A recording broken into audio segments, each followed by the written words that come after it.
चाहे आप सीजीएल की प्रिपरेशन कर रहे हो, सीएचएसएल की कर रहे हो या फिर एसएससी के किसी भी एग्ज़ाम की प्रिपरेशन कर रहे हैं और इंग्लिश से रिलेटेड आपका किसी भी तरह का डाउट है, फिर चाहे वो ग्रामर से रिलेटेड हो, वोकेबुलरी से रिलेटेड हो या फिर कॉम्प्रिहेंशन को किस तरह से स्ट्रॉन्ग बनाना है, एसएससी में कैसे अच्छा स्कोर करना है, अगर ये सारे डाउट हैं तो आज के इस वीडियो में आपके सारे डाउट क्लियर होने वाले हैं।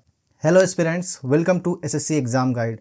और आज के इस वीडियो में मैं आपको बताऊंगा एक ऐसी स्ट्रेटजी जिसको फॉलो करके मैंने एसएससी के प्री में 50 में 50 स्कोर किया और मेंस में मैंने 127 आउट ऑफ 135 स्कोर किया। वीडियो को एंड तक देखिएगा, वीडियो बहुत ही ज़्यादा यूज़फुल और इन्फॉर्मेटिव होने वाला है। अब आपको मुझ पे क्यों ट्रस्ट करना चाहिए और मेरी स्ट्रेटजी क्या वाकई में यूज़फुल है या नहीं है, आप मेरा स्कोर देखकर अंदाज़ा लगा सकते हैं। ये मेरे सीजीएल 2024 के मार्क्स हैं, जिसमें आप देख सकते हैं प्री में मैंने 50 से 50 स्कोर किया है और सीजीएल 2025 में मैंने 47.5 स्कोर किया था आउट ऑफ 50। और ये सीजीएल 24 के मेंस का पेपर है, यहाँ पे मैंने 127 आउट ऑफ 135 स्कोर किया है। तो जो चीज़ें मैंने फॉलो की जिसकी वजह से मेरे इतने नंबर आए, वही सारी चीज़ें मैं इस वीडियो में आपके साथ डिस्कस करने वाला हूँ। और अगर आप उस चीज़ को फॉलो कर लेते हैं तो आराम से आपके भी इतने अच्छे स्कोर आ जाएंगे। ठीक है, अब बात कर लेते हैं वो सोर्सेज की जो पर्सनली मैंने फॉलो किए। ग्रामर के लिए मैंने नीतू मैम की वॉल्यूम 1 को पढ़ा और अगर आप एसएससी की प्रिपरेशन कर रहे हैं तो आपको ये पता होगा कि वॉल्यूम 1 की क्या वैल्यू है। 90% बच्चे जो एसएससी की प्रिपरेशन करते हैं वो ग्रामर के लिए नीतू मैम की वॉल्यूम 1 जरूर रिफर करते हैं। और अगर आप एक हिंदी मीडियम बैकग्राउंड से आते हैं या फिर अगर आप खुद से बुक को नहीं समझ पाते हैं या फिर आपकी इंग्लिश बहुत ज़्यादा वीक है, तो मैं आपको यही कहूँगा कि आप किसी का पेड कोर्स ले लीजिए। और अगर आप मुझसे पूछेंगे कि किस टीचर का लेना चाहिए, तो मैं पर्सनली आपको अमन वशिष्ठ सर का ही रिकमेंड करूँगा, क्योंकि उनका पढ़ाने का तरीका मुझे बहुत ज़्यादा अच्छा लगता है। आप कितने भी ज़्यादा वीक हैं, उनके पढ़ाने के तरीके से आप आराम से ग्रामर को सीख सकते हैं। ठीक है, इसके अलावा जब भी मुझे रिवाइज़ करना होता है ग्रामर, तो 100 रूल्स बाय अमन सर करके एक प्लेलिस्ट है यूट्यूब पर और उन्होंने पीडीएफ भी प्रोवाइड किया है। इस पीडीएफ को मैं बार बार रिवाइज करता हूँ और इसमें मोस्टली वो सारे रूल्स हैं जो एसएससी में बार बार एग्जाम में आते हैं। इसके अलावा अगर वोकैब की बात की जाए तो वो मैंने ब्लैक बुक से कवर किए। आप किसी भी पीवाईक्यू बुक को ले सकते हैं, सारी पीवाईक्यू बुक में सेम वोकैब दी होती है, लेकिन ब्लैक बुक मुझे सबसे ज़्यादा अच्छी लगती है और ज़्यादातर बच्चे इसको परचेज़ करते हैं, इसी से पढ़ते हैं। इसमें आपको सारी चीज़ें नहीं पढ़नी होती है, इसमें से आप 4 चीज़ पढ़ेंगे: OWS, one word substitution, idioms and phrases, इसके अलावा साइनो और एंटो, यही 4 चीज़ें आपको पढ़नी होती है। बाकी जो फ्रेजल वर्ब है, फिक्स्ड प्रीपोजिशन, होमोनिम, ये सारी चीज़ें आप किसी भी टीचर से कर सकते हैं जिन्होंने इंपॉर्टेंट कराई हो, क्योंकि ब्लैक बुक में ये बहुत ही ज़्यादा क्वांटिटी में दी हुई है। ठीक है, और मैं पर्सनली आपको कहूँगा कि आप अमन सर की पीडीएफ से पढ़ लीजिए। उन्होंने जितनी भी इंपॉर्टेंट होते हैं फ्रेजल वर्ब, फिक्स्ड प्रीपोजिशन, वो सारी करा रखी है। और इसके अलावा मैं डेली रीडिंग करता हूँ इंग्लिश माध्यम के आर्टिकल को। इससे क्या होता है कि जब आप डेली रीडिंग करते हैं तो आप कॉम्प्रिहेंशन को समझ पाते हैं, आप एक सेंस डेवलप कर पाते हैं। अगर आपका ग्रामर वीक भी है तो भी आप इंग्लिश को आसानी से समझने लगेंगे और डेली रीडिंग हैबिट आपको एग्जाम में बहुत ही ज़्यादा हेल्प करेगी। पीवाईक्यू कवर करने के लिए मैंने पिनेकल की बुक का यूज़ किया, क्योंकि इसमें आपको सारे ही पीवाईक्यू मिल जाते हैं 4 से 5 साल के। आप कोई और भी बुक ले सकते हैं, लेकिन मैं पर्सनली आपको यही रिकमेंड करूँगा।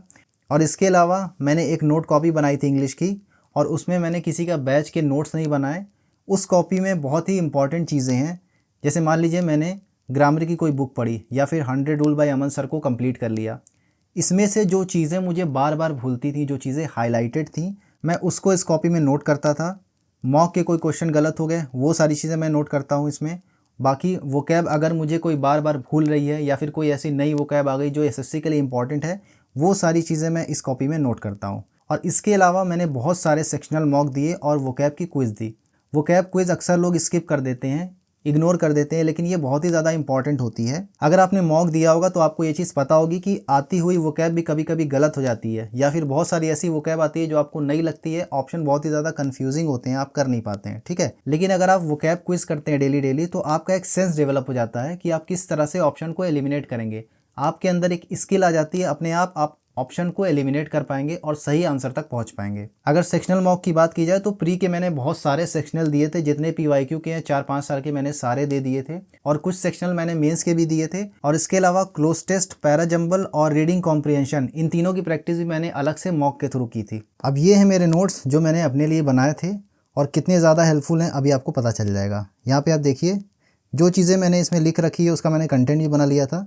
100 रूल्स, 120 रूल दोनों मैंने पढ़े थे और इसमें मैंने कंपाइल कर दिया था हाईलाइटेड। ठीक है, इसके अलावा जो मैंने चैप्टर वाइज अमन सर की प्लेलिस्ट करी थी जो कि यूट्यूब पर अवेलेबल है फ्री में, उसको ही मैंने पढ़ा था। उसमें से जो चीज़ें मुझे नहीं समझ में आ रही थी, जो चीज़ें बार बार भूल रही थी, उनको हाईलाइट करके मैंने इसमें लिख लिया था। ठीक है, इसके अलावा मॉक के क्वेश्चंस, वोकैब जो भी मुझे भूलती थी वो मैं इसमें नोट करता था। जैसे मैंने 100 रूल लिखा हुआ है, तो 100 रूल में से जो भी हाईलाइटेड थी चीज़ें वो सारी मैंने इसमें नोट कर रखी हैं। ठीक है, और आप यहाँ पे देख सकते हैं ये जो टिक आपको दिख रहा है, मैंने इतनी बार एक एक चीज़ को पढ़ा है। जितनी बार मैं पढ़ता हूँ नोट्स को उतनी बार मैं ऐसे ऐसे टिक लगाते जाता हूँ। तो आप देख के अंदाज़ा लगा सकते हैं कि मैंने अपने नोट्स को कितनी बार पढ़ा होगा। और ये नोट्स मेरे अपडेटेड हैं। इसके पहले मेरे पास एक और कॉपी थी, उसको भी मैंने इतनी बार पढ़ रखा था। और ये है मेरी ब्लैक बुक जो कि 2022 की एडिशन है। अभी तो मैं न्यू एडिशन पढ़ रहा हूँ, लेकिन पुरानी वाली आप देख सकते हैं मैंने क्या हालत कर दी थी पढ़ के। आप देखिए, जो भी मैं चीज़ें पढ़ता था इसमें, वो क्या, मान लीजिए मैं 4 बार 5 बार रिवाइज कर रहा हूँ, और जो चीज़ मुझे एक बार में 2 बार में नहीं समझ में आती थी, पहली बार में मैं पेंसिल से मार्क करता था, दूसरी बार में मैं पेन यूज़ करता था, और तीसरी बार में मैं हाइलाइटर यूज़ करता था। ठीक है, उसके बाद भी अगर मुझे भूलती थी कोई चीज़ तो मैं इस तरह से बॉक्स बना लेता था या फिर ऐसे स्टार कर लेता था। तो मैक्सिमम टाइम मैंने कम से कम 5 से 6 बार ब्लैक बुक को रिवाइज़ किया है। उसके बाद भी बहुत सारी ऐसी वोकैब होती है जो आपको भूलती है, तो उस चीज़ को आप अपनी कॉपी में नोट कर सकते हैं, या फिर आप कहीं भी जहाँ चाहें उसको एक बार नोट कर लीजिए। और लास्ट टाइम में आपको सिर्फ उतना ही रिवाइज़ करना होता है, आपको पूरी बुक पढ़ने की ज़रूरत नहीं पड़ती है। ऐसे अगर मुझे कोई मॉक में कोई नई वोकैब मिलती थी, मैं स्टिकी नोट्स लगा के इस तरह से बुक में रख देता था। ठीक है, अब कुछ चीज़ों के बारे में बात कर लेते हैं कि आप ग्रामर को कंप्लीट कैसे करेंगे और रिवाइज़ कैसे करेंगे। तो मैंने आपको ऑलरेडी बता दिया कि आपको कोई भी एक पेड बैच ले लेना है, या फिर आप फ्री में यूट्यूब पर पढ़ सकते हैं। और अगर आप थोड़े ठीक ठाक हैं पढ़ने में तो आप बुक से भी पढ़ सकते हैं। बाकी रिवाइज करने के लिए आप 100 रूल का यूज़ कर सकते हैं। और वोकैब कैसे कंप्लीट करनी है, वोकैब आपको डेली की 100 पढ़नी है। आप एक बार में चाहे OWS ख़त्म कर लीजिए या फिर ईडियम्स ख़त्म कर लीजिए। डेली आप 100 पढ़िए, अगले दिन आप 100 पढ़ेंगे तो पिछली वाली जो आपने पढ़ी है उसको रिवाइज़ कीजिए। और दोबारा से जब आप रिवाइज़ करने आएंगे तो जो भी चीज़ आपको भूल रही है उसको हाईलाइट करिए, और हाईलाइटेड चीज़ें आपको वीकली रिवाइज़ करना है। कॉम्प्रिहेंशन कैसे इंप्रूव करना है मैंने आपको बताया। आपको डेली क्या करना है, आर्टिकल की रीडिंग करनी है, कुछ नहीं करना है, आपको सिर्फ रीड करना है। आपको ना उसमें से वोकैब निकालना है, ना आपको बहुत ज़्यादा समझने की कोशिश करना है, कुछ नहीं करना है। आप सिर्फ रीड करिए। करते करते एक दिन ऐसा आएगा कि आपका सेंस डेवलप हो जाएगा। आप पूरे कॉम्प्रिहेंशन को, जो भी आप पढ़ रहे होंगे, जो भी पैसेज पढ़ेंगे, आराम से समझ लेंगे। आपको ज़्यादा जोर देने की ज़रूरत नहीं पड़ेगी। आप कई बार ऐसे कॉम्प्रिहेंशन को भी समझ लेंगे जिसमें आपको वोकैब नहीं आ रही है, नए वर्ड होंगे तो भी समझ लेंगे। बाकी मॉक को कैसे एनालाइज करना है, जो भी आप सेक्शनल मॉक देंगे, मान लीजिए आपने सेक्शनल मॉक दिया, उसमें बहुत सारे ऐसे क्वेश्चन आएंगे, बहुत सारे ऐसे रूल आएंगे जो आपको याद नहीं आ रहे होंगे। ठीक है, तो जो आपको बार बार भूल रहे हैं, मॉक में क्वेश्चन गलत हो रहे हैं, वो सारे क्वेश्चन को आपको क्या करना है, एक मॉक कॉपी में नोट कर लेना है। ठीक है, बाकी मॉक में अगर कोई नई वोकैब आ रही है जो PYQ में नहीं है तो आप सारी मत नोट करिएगा। जो भी आपको लगता है कि PYQ के लिए इंपॉर्टेंट है वो सारी वोकैब आप नोट कर सकते हैं। ठीक है, इसके अलावा PYQ की जो भी बुक है वो बहुत ज़्यादा बल्कि होती है। लोग सोचते हैं कि इसको कैसे कंप्लीट करना है, चाहे वो पिनैकल हो या फिर किसी भी कंपनी की हो, किरण की भी आती है, तो उसको कंप्लीट कैसे करना है। आपको क्या करना है, आप पहले 2025 के सारे क्वेश्चन लगाइए। ठीक है, सारे चैप्टर के लगाइए।